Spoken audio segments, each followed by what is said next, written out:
曾經廣州最長嘅巴士線路之一咧，就係屬於廣州珍寶巴士所運營嘅345路啦。咁呢條線路最早嘅歷史咧，係可以追溯到2011年開通，當年咧係從天河客運站行廣汕路，直上到位於黃埔同埋白雲交界嘅九龍鎮政府嘅。咁佢嘅線路里程咧，就係喺45.8公里左右，全程票價5蚊，一共59個站嘅。咁線路主要就係服務喺天河客運站、龍洞、黃陂、金坑、鎮龍、知識城南同埋九佛等等沿途大量嘅學生同埋居民嘅。咁345路俾人最深刻嘅印象，除咗里程長同埋站點多之外，另外一點就肯定係車速啦。因為喺2021年開通嘅時候咧，345路就已經係換上咗全部新嘅 LPG 安海魚眼嘅車型嚟嘅。而另外當年嘅廣州珍寶巴士咧，係繼廣州新穗之後再開設嘅廣州第2航空分公司嚟嘅。咁所以345路從開線起嘅時候咧，佢嘅車速就一直好鬼死恐怖啊！我印象最深刻嘅就係李白坳同埋澳洲山中嘅區段咧，係有一個大場落坡嘅。而當年每一部345路嘅公交車都會不約而同咁喺呢個落坡度將個油門真係踩到盡嗰種啊，一直到佢觸發到車輛本身嘅電子限速為止啊。咁一般嘅情況咧就係飆到80公里嘅啫。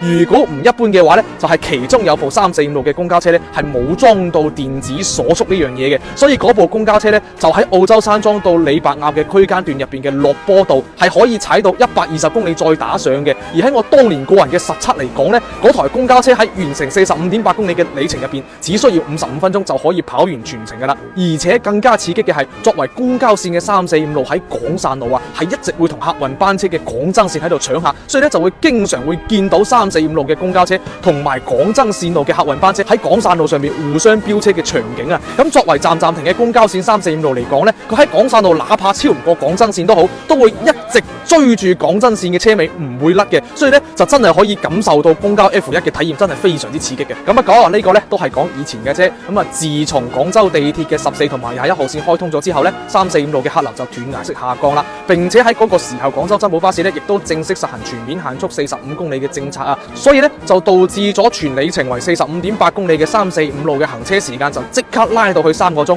瞬間從廣汕道車王變成廣汕路嘅移動路障。咁直到2022年嘅9月份咧，345路就正式調整從嘉禾天耀開往而家嘅知識城南，就從原本嘅45公里縮到得翻35公里，亦都意味住喺廣州市區嘅最長線路咧就再次易手俾咗38公里嘅808路啦。咁而另外一直有個誤會就係，其實345路並唔係一直都係廣州市區最長線嘅，因為喺345路開通嘅2011年間咧，其實當年仲有另外一條51公里嘅廣州501路先係廣州市區嘅最長線。不過咧501路喺2016年就已經暫停營運，變成高峰13取代咗佢啦。所以咧喺2016年到2022年呢個區間段咧，345路先係廣州市區嘅最長線路嚟嘅，而唔係好似互聯網所講啊，345路一直都係廣州市區嘅最長線路。咁最後咧就係關於345路調整咗去嘉禾天耀之後咧，個人就已經係好少乘坐同埋體驗啦，就已經係好清楚啦。咁所以佢調整咗之後，對比以前嘅客流同埋運營，究竟係更好定係更差咧？亦都好想大家喺評論區度話俾我聽嘅。